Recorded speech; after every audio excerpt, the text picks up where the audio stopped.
Hey everybody, I hope and pray that you're doing well today as we come to our word from the Word. And today that word is owe. Owe. I know we don't like to owe anybody anything, but if we're being honest, just while we're having a spiritual conversation, we owe Jesus Christ everything and we'll never be able to repay him. But while we're here, we need to do everything that we can to try. That we should have that desire, kind of like we were talking about yesterday with that obligation. We should have that desire to serve him and be obedient. Today, we're going to transition over to Solomon and to as he is now taking over the throne. And there's a conversation that goes on here through Bathsheba, Solomon's mother, and people give her a bad rap. But I think if you really kind of look through the context here in several of these passages, that she had more influence than you think, and than you may think at first glance. But in either case, today you have the conniving and lying, deceitful brother Adonijah is trying to again make his way to the throne somehow. And today he does it a little bit differently. So let's look at 1 Kings chapter 2, verses 23 through 25. This will talk about what happens to him, but then we're going to look at something specifically that Solomon says that will bring us back to our prayers. Verse 23, then King Solomon swore by the Lord, saying, may God do so to me, and more also, if Adonijah has not spoken this word against his own life. Now therefore, as the Lord lives, who has confirmed me and set me on the throne of David my father, and who has established a house for me as he promised, Adonijah shall be put to death today.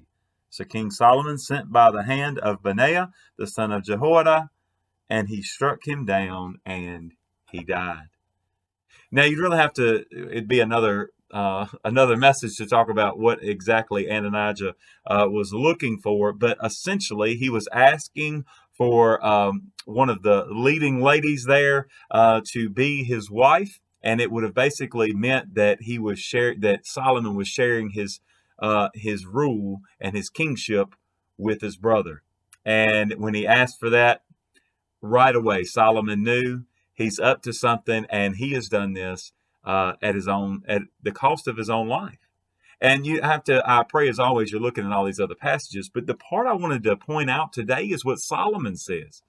First he says, look, may the Lord do even more to me if I don't return what he has coming. Right? Why? Not because this is finally the place that I got. Not because God owes me anything, not because my brother owes me anything, or I owe him, or my mom owes me anything, Bathsheba. It's none of that. But he says, because God is the one who put me here. God is the one who established me and set me on the throne.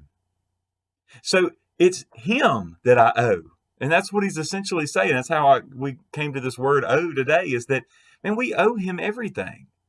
And it will completely change our perspective and our attitudes when we realize that the places we are in our lives, that when God has put us there, right, when we're smack dab in the middle of his will, being obedient to him, that we realize that no matter what comes, we still owe everything to him. Because it's not us, it's not our fame, it's not our good looks, it's not our beautiful hair that's gotten us to where we are. No, it is the blood of Jesus. It is the will of God, and it is the sovereign God of the universe who has allowed us and put us into these places. So it's not that we owe anything to ourselves. It's not that we owe anything really to others. We owe it all to God. Now, I'm thankful that God uses other people, and we need to show love and support and thankfulness to those who have helped us through the years, or through those rough times to get to where we are. But we have to understand, through it all, it's to God alone who we owe all things. When you have that attitude right, your prayer life will reflect it. Now, your prayers won't be, God, give me what I deserve, but God, thank you that you didn't give me what I deserve, and you give me so many blessings far beyond, because, Lord, I owe it all to you.